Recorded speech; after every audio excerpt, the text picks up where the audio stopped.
These are Demerscott oysters. As you can see, you have a flat edge and a curvy edge. The flat edge is where you actually want to start. So when the oyster comes to a point on the flat side is where you lean it and you grab a special oyster shucking tool and you put it at the base of the V with a little bit of force. Don't be afraid to get in there. But don't cut off your hand. But don't slice a finger, yes. Is that why you're wearing a glove? Yes.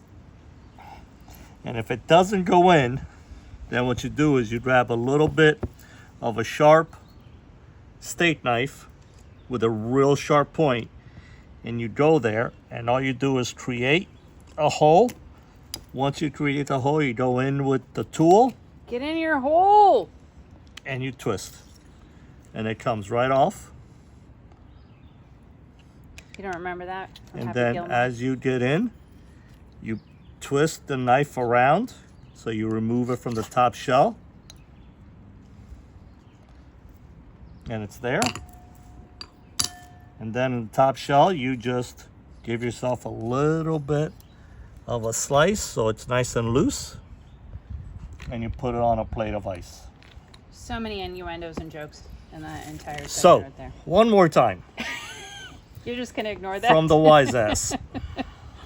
Again, curvy end, flat end. You like them curvy, don't you? Yes, I do. As you see it, like I said, you get to the V. At the bottom of the V is where you insert the special tool. Don't be afraid to use force. Unfortunately, I'm old and it doesn't work as well for me. If you're old, I'm old. But you put it in with a little wiggle and it pops. Once it pops, you see it. You start seeing the top of the shell move.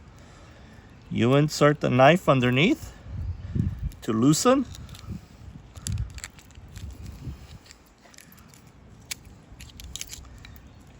Top of the shell pops right off.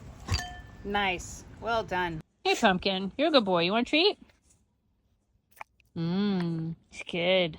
So first things first, when you open up a sparkling bottle of wine, you want to keep your hand on here because you could literally punch your eye out with this at the force that this is kept under.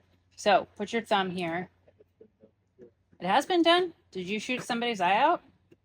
Nope, but I've heard of people having it done. True.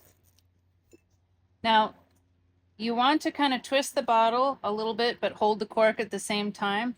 And you don't want a loud pop. You want kind of like that fart sound when you're trying to hold it in at the office. That was a little loud. I don't think I've ever done that. Maybe in my sleep? There's a couple favorites. Yeah, what do you like? The Pierpont Suave is fantastic. Goes great with oysters. And the rosé, for being a light rosé as it is, it's not bad with oysters. Suave. Suave. Rico. Suave. Oh, you didn't do any lemon. I don't squeeze them all. I'd squeeze individually. You should know that by now. You like to squeeze them individually? Yes. Dirty. By the way, that outfit doesn't match.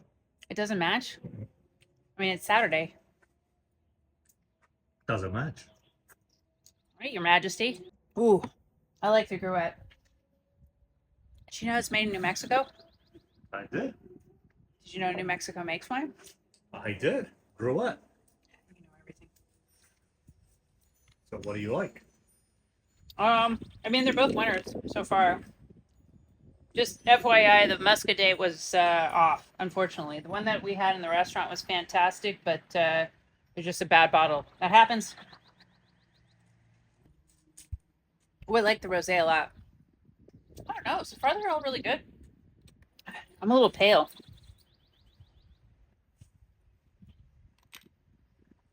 Little is not the word.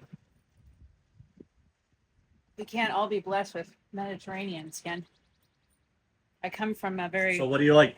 German type background. I know. My legs right now, I think you could probably land a plane. You could. They're so white. Mhm. And I haven't shaved in a while. You could probably braid my leg hairs. Move on to the wines. Sexy, huh? Okay. You know what? I really like them all.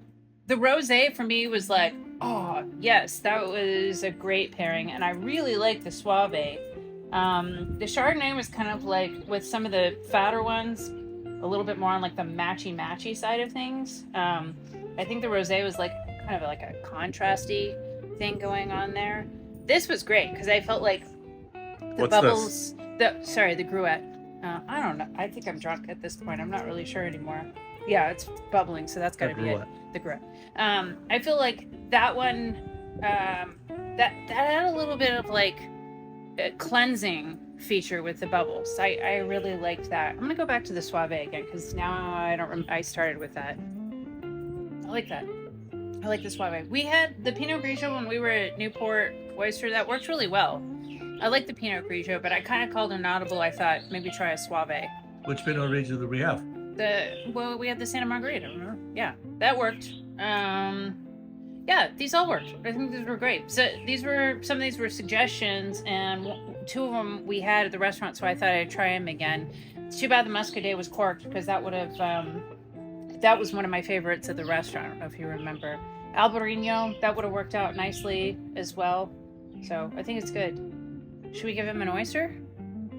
Only if they're cooked. I don't know if he's distinguished enough for that. You can't give them raw oysters. Sorry, buddy. Maybe something else. Okay, that was Stick It Up Your Glass, Oyster Edition. If you like, subscribe. We'll see you next time.